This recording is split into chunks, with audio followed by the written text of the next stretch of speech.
Consider a 20 kg uniform circular disc of radius 0.2 meter.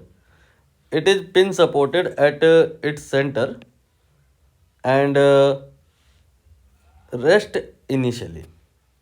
The disc is acted upon by a constant force equal to 20 Newton through a massless string wrapped around its periphery as shown.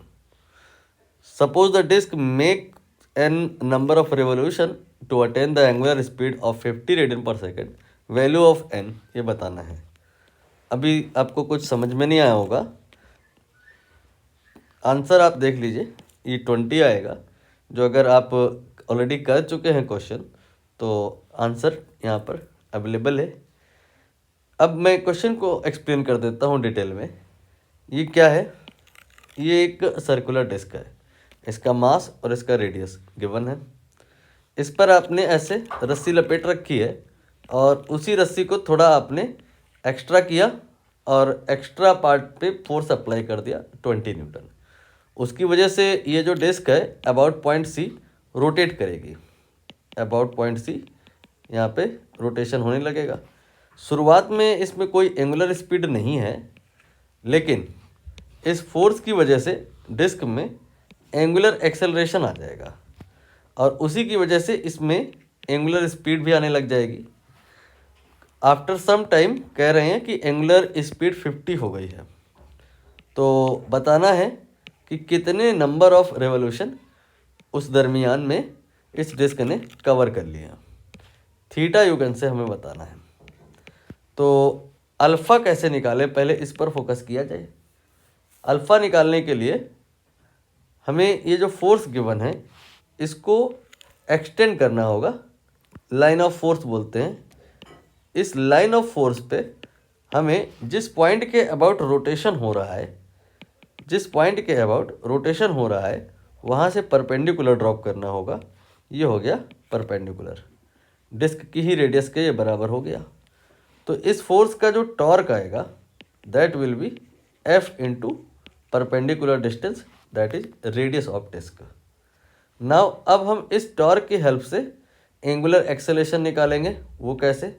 Formula लगाएंगे tau equal to I alpha और यहाँ पे हम tau की value रख देंगे F into are और आई की वैल्यू ये हमको याद करनी होती है. फॉर सर्कुलर डिस्क या you can say only disc भी कहें तो चलेगा. ये होता है M R square divide by 2. ये आई का वैल्यू हो गया. इसे आप यहाँ पे रख देंगे तो एम आर स्क्वायर बाई 2 हो गया मल्टीप्लाइड बाई अल्फ़ा. यहाँ से अल्फ़ा निकालेंगे तो जो अल्फ़ा आएगा ये आएगा 2f divide by M R.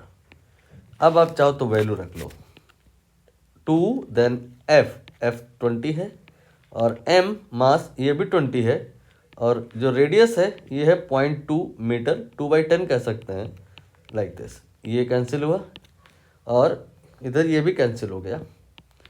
I think कहानी काफ़ी इजी हो गई है. वैल्यू काफ़ी इजी आ गई है.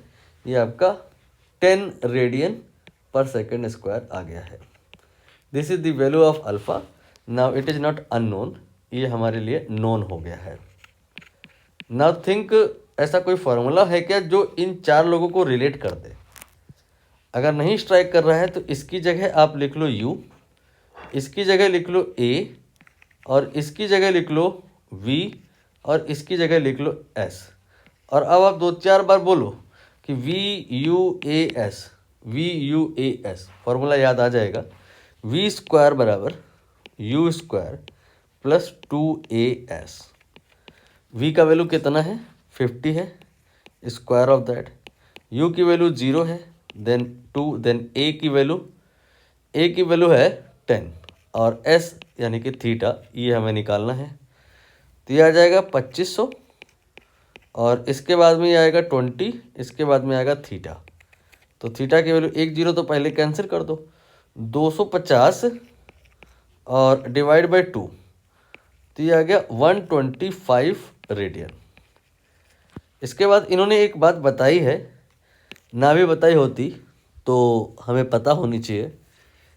क्या बताया इन्होंने कि 6.28 रेडियन अगर एंगुलर डिस्प्लेसमेंट है थीटा की वैल्यू, तो मतलब ये कि एक चक्कर ये घूम गया है.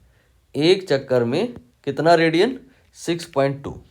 मान लेते हैं यहाँ पे टोटल n रिवोल्यूशन हुए हैं, n चक्कर, तो 6.2 एक चक्कर में रेडियन होता है, मल्टीप्लाइड बाय n कर दिया तो ये n रिवोल्यूशन में नंबर ऑफ रेडियन आ गया है।